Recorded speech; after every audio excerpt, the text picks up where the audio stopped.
ውድ ቻናላችን ቤተሰቦች እንኳን ወደ ቻናላችን በደህና መጣችሁ። ሊቨርፑሎች በዚህ ሲዝን አስከፊ የሚባልን የውድድር ዘመንን እያሳለፉ ነው የሚገኙት። ምናልባትም ከ1950ዎቹ በኋላ የተመዘገበም አስከፊ ውጤት ነው እየተባለ የሚገኘው። በእርግጥ ሲዝኑ ሲጀመር ሊቨርፑሎች በጥሩ ሁኔታ ነበር መጀመር የቻሉት። ተከታታይ 5 ጨዋታዎችን ማሸነፍም ችለው ነበረ። በእርግጥ የዛ ሰሞን እያሸነፉ እንኳን ቢሆን ሊቨርፑሎች አሁንም ማስተካከል ያለባቸው ነገሮች አሉ እያልን በተደጋጋሚ ስናነሳ ነበረ። እንደዛም ቢሆንም ግን ያንን ነገር ሳያሻሽሉ ጨዋታቸውንም ያሸንፉ መቀጠል ችሎ ነበረ። ነገር ግን በክሪስታል ፓላስ በፕሪሚየር ሊጉ ከተሸነፈ በኋላ በ12 ጨዋታዎች 9 ሽንፈቶችን ማስተናገድም ችሏል። እንደውም አሰልጣኝ አርነ ስሎትም ከስራቸው ሊሰናበቱ ይገባል የሚሉ የደጋፊዎች ድምጽም በተደጋጋሚ ሲነሳ ነበረ። ነገር ግን ያለፉትን 5 ጨዋታዎች ሊቨርፑሎች ምንም አይነት ሽንፈት አልገጠማቸውም። 3ቱን ማሸነፍ ችሏል። እነዚህንም ያሸነፈዋቸውንም ጨዋታዎች በክሊንሺት ነበር አሸንፈው መውጣት ይቻሉትና ምናልባትም ወደ ብቃታቸው ትንሽም ቢሆን እየተመለሱ መሆኑን የሆነ ፍንጮችን እየተመለከትንባቸው ጨዋታዎችም ሆነው ማለፍ ችሏል። በዚህ ሲዝን እንግዲህ አብዛኞቹ ተጫዋቾች አቋማቸው ወርዶን የተመለከትነው እነ አሌክሲስ ማካሊስተር፣ እነ ራያን ግራቨንበርክ፣ እነ ሞሐመድ ሳላ፣ ኢብራሂማ ኮናቴ፣ ቨርጂል ቫንዳይክ አቋማቸው በጣም ወርዶ የተመለከትናቸው ተጫዋቾች ናቸው። ነገር ግን አብዛኞቹ ተጫዋቾች አቋማቸው ቢወርድም ሊቨርፑል እንደ ቡድንም ጥሩ የሚባል ጊዜን ባያሳልፍም ግን አንዳንድ ተጫዋቾች ጥሩ የሚባል ጊዜን እያሳለፉ ነው የሚገኙት። በዋነኝነት ዶሚኒክ ሶቦስላይ እስካሁን ድረስ በተደረጉ ጨዋታዎች የሊቨርፑል ምርጡ ተጫዋች ነው ብለን መሸለም እንችላለን። ከሱ በተጨማሪም በጣም ጥሩ የሚባል እንቅስቃሴን እያደረገ የሚገኙ በተለይ ደግሞ ባለፉት 5 ጨዋታዎች ለሊቨርፑል ወሳኝ ተጫዋች እንደሆነ እያስመለከተ የሚገኝ ተጫዋች ቢኖር ከርቲስ ጆንስ ነውና በዛሬው ቆይታችንም ስለዚህ ተጫዋች አንዳንድ ነገሮችን የምናነሳ ይሆናል። እስከ መጨረሻው ደቂቃ ድረስ አብራችሁን ቆይታችሁ እንድትከታተሉት በአክብሮት ጋብዛለሁ። እናንተስ በከርቲስ ጆንስ ዙሪያ ያላችሁ ሀሳብ አስተያየት ምንድነው? ኮሜንት ሴክሽን ላይ በመጻፍ አሳውቁኝ። ሰብስክራይብ፣ ላይክ፣ ሼር እያደረጋችሁ የቻናሉ ቤተሰብ እንድትሆኑም በአክብሮት እጠይቃለሁ። አሁን በቀጥታው ከርቲስ ጆንስን ወደ ተመለከተው ፕሮግራማችን የምናመራ ይሆናል። ከርቲስ ጆንስ እንግዲህ 2021 ላይ ጃንዋሪ 30 ላይ ነበረ በዛው በሊቨርፑል አካባቢ መወለድ የቻለው። ከዛ በኋላም እንግዲህ ያደገ በመጣ ቁጥር ወደ ሊቨርፑል የአካዳሚ ቡድን ውስጥ ተቀላቅሎ ከዛ በእያንዳንዱ የእድሜ እርከን ደረጃዎች እያለፈ መጥቶ በዚህ ሰዓት ለዋናው ቡድን እየተጫወተ ነው የሚገኘው። እንደውም ቅዳሜ ዕለት ከብራይተን ጋር በተደረገው ጨዋታ ለሊቨርፑል ያደረገው 200ኛ ጨዋታ ሆኖ መመዝገብ ችሎለታልና ከዛ በኋላ በሰጠው ማስተያየት በጣም ደስተኛ ነኝ ማለት ከምለውም በላይ ከምገልጾም በላይ ነው ደስተኛ የሆንኩት። ምክንያቱም ከልጅነቴ ጀምሮ አንድና አንድ ብቻ ነበረ አላማ የነበረኝ፣ ያም ለሊቨርፑል መጫወት ነው። በዚህ ሰዓትም ለሊቨርፑል እየተጫወትኩ ነውና በዛም በጣም ደስተኛ ነኝና እያንዳንዷን ጨዋታ ስጫወትም በፊቴ ላይ ፈገግታ አለ የሚል አስተያየትን ሰጥቶ ነበር። ይህ ተጫዋች እንግዲህ በወጣት ቡድን ውስጥ እያለ በጣም አሮጋንት የሚባል አይነት ተጫዋች ነው የነበረው። ይሄ ግልፍተኛ የሚባል ተጫዋች ነው የነበረው እና ምናልባትም በዚህ ጸባዩ የሊቨርፑል ተጫዋችም ላይሆን የሚችልበትም እድል ነበር። ነገር ግን ራሱን እያሻሻለ እንደዚሁም በአሰልጣኞቹ እየተገራ አሁን ላለበት ደረጃ መድረስም ችሏል። በዚህ ዙሪያ እንግዲህ በሰጠው አስተያየት በህይወቴ ላይ በእግር ኳስ ህይወት የሚሆን ከእግር ኳስ ውጪ ባለው ህይወቴም በጣም ከፍተኛ ተጽዕኖ የፈጠረብኝ ስቲቨን ጄራርድ ነው የሚል አስተያየትን ሰጥቷል። አያይዞም እንደተናገረው ከሆነ የአካዳሚ ተጫዋች እያለው እሱ አሰልጣኝ ነው የነበረው።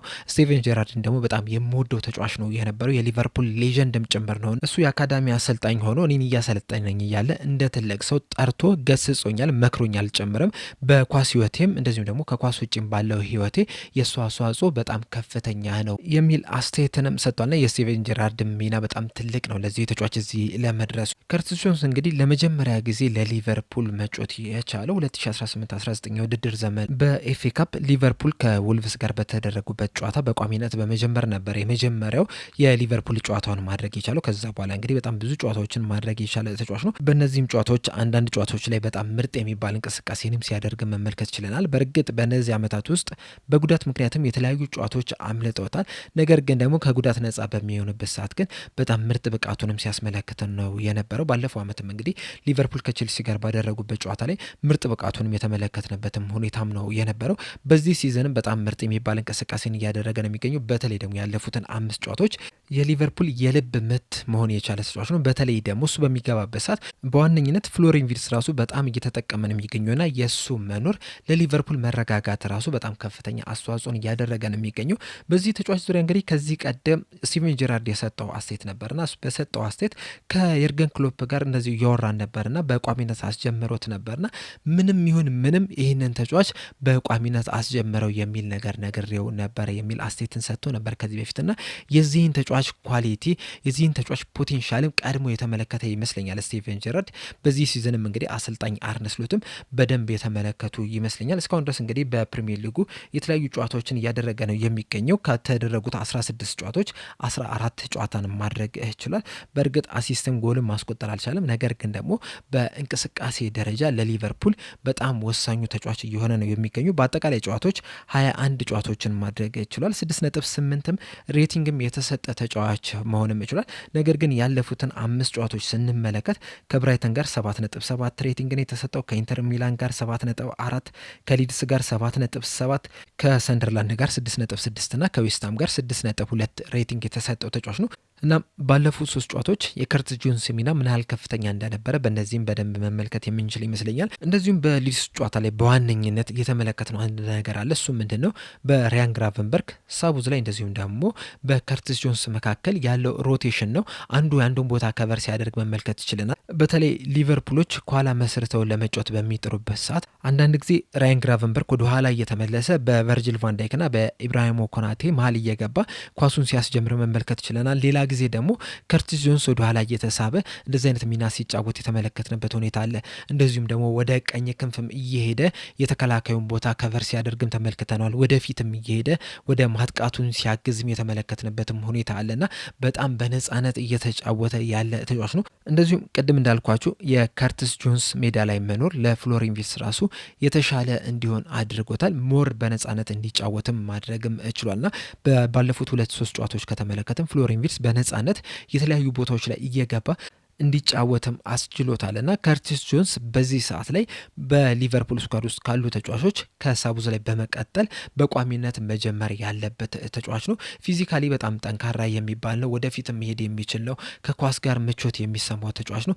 በመከላከል ደረጃም ራሱን እያሻሻለ የመጣ ተጫዋች ነው። እንደዚሁም ደግሞ በቀላሉም የሚቀማም ተጫዋችም አይደለም። በእርግጥ አሁንም አንዳንድ ወቀሳዎች ይደርሱበታል። በተለይ ደግሞ ከልክ በላይ ኳስ ይዛል የሚል ወቀሳ ከዚህ በፊትም ሲነሳበት ነበር። አሁንም እየተነሳበት ነው የሚገኙና በዚህ ዙሪያም በሰጠው አስተያየት እኔ ኳስ የሚይዘው ከኳስ ጋር በጣም ምቾት ስለሚሰማኝ ነው፣ በጣም ቅልል ስለሚለኝ ነው። እንደዚሁም የተጋጣሚ ቡድን ተጫዋቾች ከኔ ኳስ ልቀማ ቢሉ በጣም ከፍተኛ ጥረት ማድረግ መቻል አለባቸው። እንደዚሁ በቀላሉ ኳስ አይነጥቁኝም፣ ለዛም ነው ኳሱን የሚይዘው።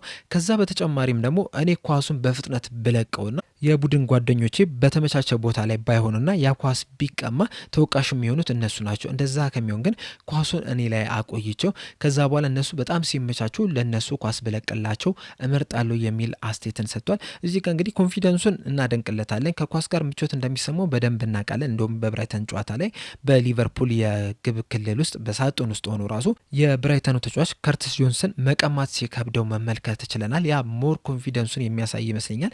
ነገር ግን ደግሞ አንዳንድ ጊዜ በፍጥነት ኳሷን መልቀቅ ራሱ ለካውንተር አታክ እንዲመች ያደርጓልና እዚህ ላይ አሁንም ማሻሻል አለበት ብዬ አስባለሁ። ነገር ግን ደግሞ ከዚህ በፊትም በተደጋጋሚ እንደተናገር ነው ከሆነ ከኳሱ ጋር ምቾት ይሰማዋል። እንደዚሁም በቀላሉ የሚቀማም ተጫዋችም አይደለም። እንደዚሁም በጨዋታ ላይም ደግሞ በጣም ኢንቮልቭ የሚያደርግም ተጫዋች አሁን በ90 ደቂቃ ውስጥ የሚነካቹን የኳስ ብዛቶች ስንመለከት 85.9 ነው በአቬሬጅ በ90 ደቂቃ የሚነካው።